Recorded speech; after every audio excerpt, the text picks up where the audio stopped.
Okay, so we got over here the Victrola, right? We know it, we love it. Everyone's favorite. That one doesn't ever reproduce. Don't look at that. And over here, this is very much not a Victrola. This is something else entirely, right, Ollie? Yeah. So this is another brand of phonograph. It's labeled a Cheney. Um, I got this from my fiance's grandmother had it in her basement, and it's a little, it's seen better days. Um, Comes with a glass bottle full of needles. Some of the needles are kind of rusty, so I don't know if we're going to use those.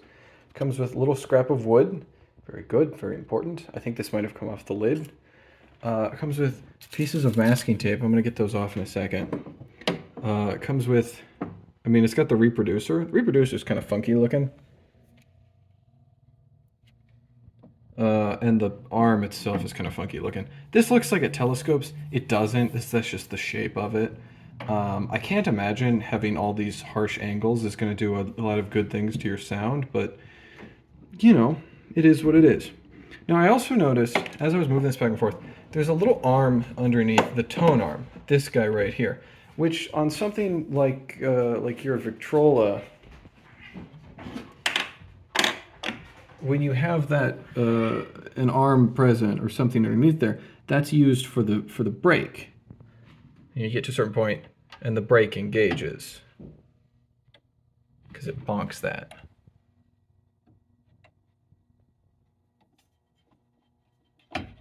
Well, in a perfect world, this brake mechanism is a little slow on this one.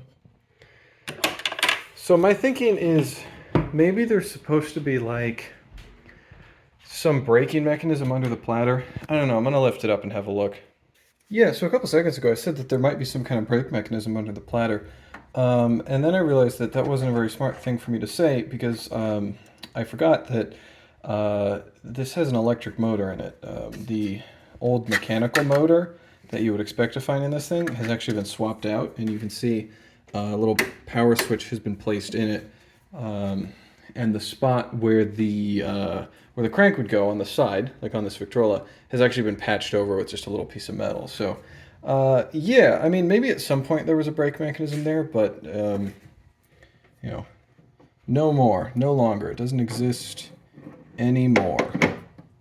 So that would also mean that the speed control is not hooked up to anything, and based on how loose the knob feels, yeah, that makes sense. It's probably not hooked up to anything. Which is kind of a shame because it's a really pretty looking speed control, but it is what it is. So I think I'm going to try to get inside of it and see what's going on. Okay, so it's got this little door here on the front that opens up, and I've got it precariously balanced on this pantry door, which is very safe and definitely recommended way to open this thing. So on the inside is the horn. Again, very angular, very square, coming down that little shaft. Can't imagine that did really great things to sound. For those of you who don't know, sound doesn't it does weird things in corners. The sound would, I imagine, would bounce around in there in a really interesting way. I mean, there's a reason you see like on Victrolas, like everything is rounded, and they try to have fewer, points of what am I trying to say? Direction change.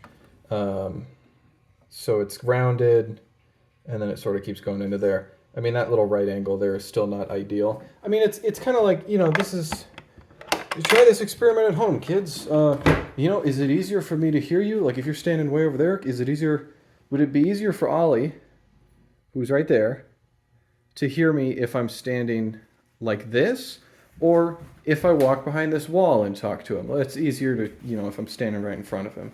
I mean, same thing here, but just on a smaller scale. So, yeah, I don't know. I mean, I will say there's like, that's not as harsh of a right angle. So I'm kind of rambling now. Don't worry about any of that. But yeah, here's the horn. I really like the shape of that horn. That's really cool looking. Now, I did mention there's a motor in this thing. That is the motor. Looks like there's a couple rubber wheels in there that would interact with the spindle probably and cause this thing to move around. Hey guys, can you keep it down?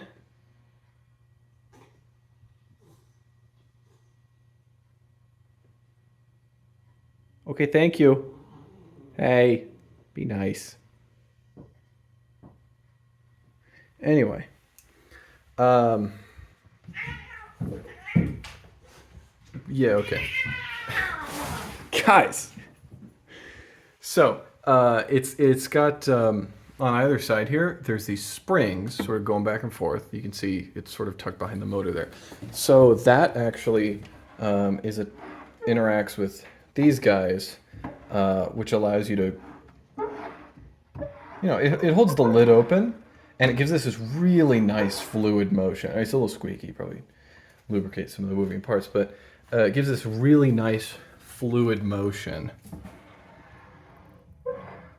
And you can barely see.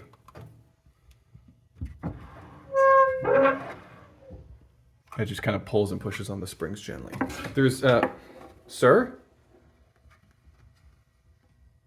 Get out of there. What are you doing? Get out of there. Come on. Come on, get down. You're a menace to society. Get down. Get out. Hey, don't bite me. Get out. Let's go. Can't believe this kid. Yeah, so I also mentioned the speed control felt like it wasn't hooked up to anything. That's because it's not. That's the speed control. Sir. All right, fine. You can hang out. So that's that's the speed control right there. And you can kind of see.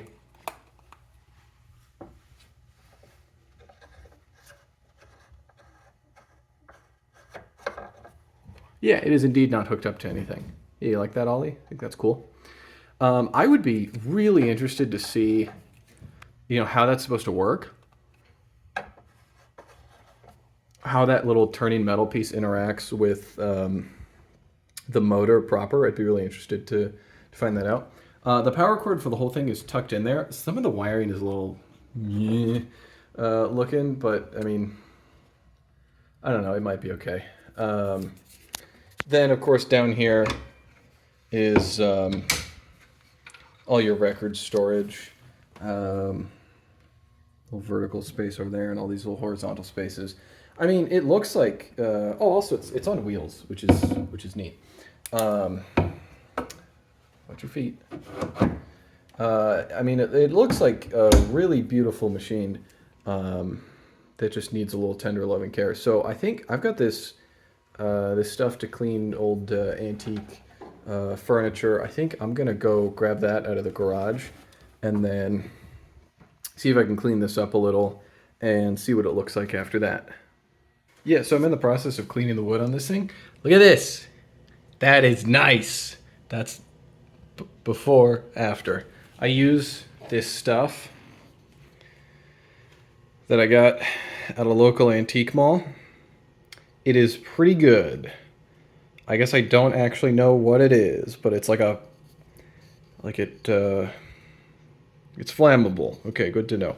But it rejuvenates old finishes. I've used it on this, used it on that thing, used it on that. I've used it on a ton of stuff. It's really useful and it's really great.